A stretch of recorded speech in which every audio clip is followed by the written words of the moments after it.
और चलिए खबरों में आगे बढ़ते हैं। प्रतापगढ़ से बड़ी खबर का रुख करेंगे, जहां बेटी की मौत पर पिता इंसाफ मांग रहा है। दहेज की खातिर बेटी की हत्या कर दी गई। एफआईआर के लिए गुहार लगा रहा मृतका का पिता। बीते 12 अक्टूबर को बेटी की मौत हुई। गंभीर रूप से घायल बेटी की इलाज के दौरान मौत हो गई। बाबागंज गांव के शनि शुक्ला के साथ शादी हुई थी।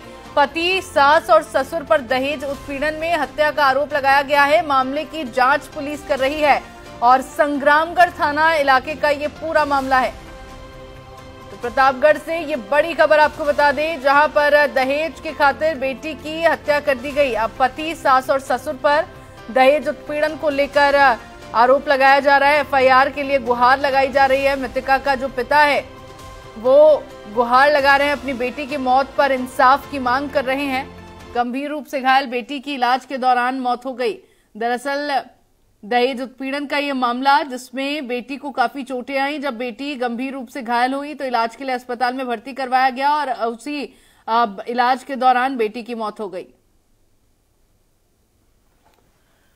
और खबर पर ज्यादा जानकारी के लिए मेरे साथ संवाददाता शिव मोहन लाइव जुड़ गए हैं प्रतापगढ़ से। शिव, क्या पूरा मामला रहा? एक पिता अपनी बेटी की मौत पर इंसाफ की मांग कर रहा है, दहेज उत्पीड़न को लेकर आरोप लगाए जा रहे हैं। क्या कुछ पूरे मामले में सामने आया है अब तक?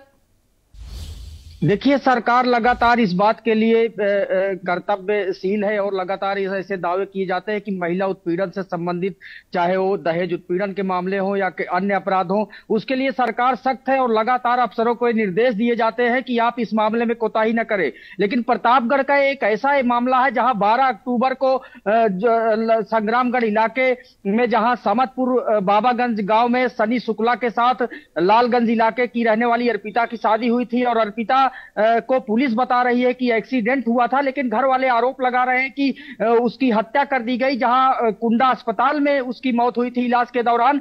लेकिन सबसे बड़ी बात यह है कि प्रतापगढ़ में जब दहेज हत्या के आरोप लगाए जा रहे हैं और एविडेंस है कि प्रतापगढ़ के अस्पताल में उसकी मौत हुई है और लगातार अस्पताल में इलाज के दौरान मौत हुई, उसके बाद भी पुलिस ने अभी तक एफआईआर नहीं दर्ज की। और एफआईआर के लिए उसका पिता, जो अशोक पांडे है, लालगंज इलाके का रहने वाला, वो गुहार लगा रहा है, अफसरों के चक्कर काट रहा है। लेकिन पुलिस का कहना है कि अभी इस मामले में जांच चल रही है। सबसे बड़ा सवाल यह उठता है कि बगैर एफआईआर के जांच कैसी? पहले आप एफआईआर करिए, उसके बाद जांच की बात करिए। लेकिन एक ऐसा मामला है जहां महिला अपराध को लेकर प्रतापगढ़ की पुलिस संवेदनहीन नजर आती है और बिल्कुल इस तरह की बातें महिला अपराध को बढ़ावा देती है और जहां सरकार के दावों को भी तार तार करते हैं ऐसे अधिकारी, ऐसे प्रशासनिक अफसर। जी बिल्कुल शिवमोहन, लेकिन क्यों एफआईआर दर्ज नहीं की जा रही इस पूरे मामले में? आखिर पुलिस अधिकारियों की ओर से क्यों इस तरह यहाँ पर लापरवाही की जा रही है, अनदेखी इस पूरे मामले की जा रही है? क्या जो लड़का पक्ष है, जो पति की साइड के लोग हैं, वो काफी ज्यादा स्ट्रांग हैं, काफी ज्यादा पावरफुल हैं, इसीलिए ऐसा कुछ है, या फिर इसकी कोई और वजह है?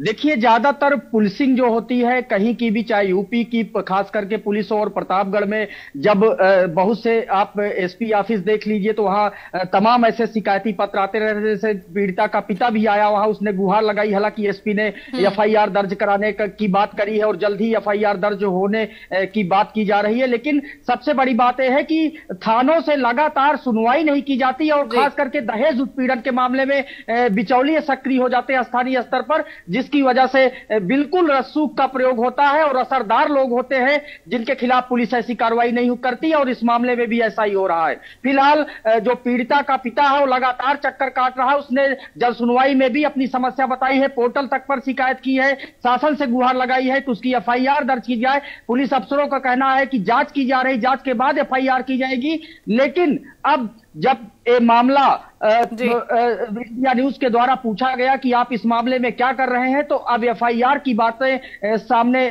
करने की बात करते हैं और कहते हैं कि एफआईआर दर्ज की जाएगी और फिर मामले की जांच की जाएगी। लेकिन अभी देखना होगा कि अब इस मामले में किस तरह एफआईआर दर्ज की जाती है और कब तक ये जो बेबस और लाचार पिता है उनको अपनी बेटी की मौत पर न्याय की गुहार इस तरह से लगानी पड़ती है। बहुत शुक्रिया आपका तमाम जानकारी साझा करने के लिए।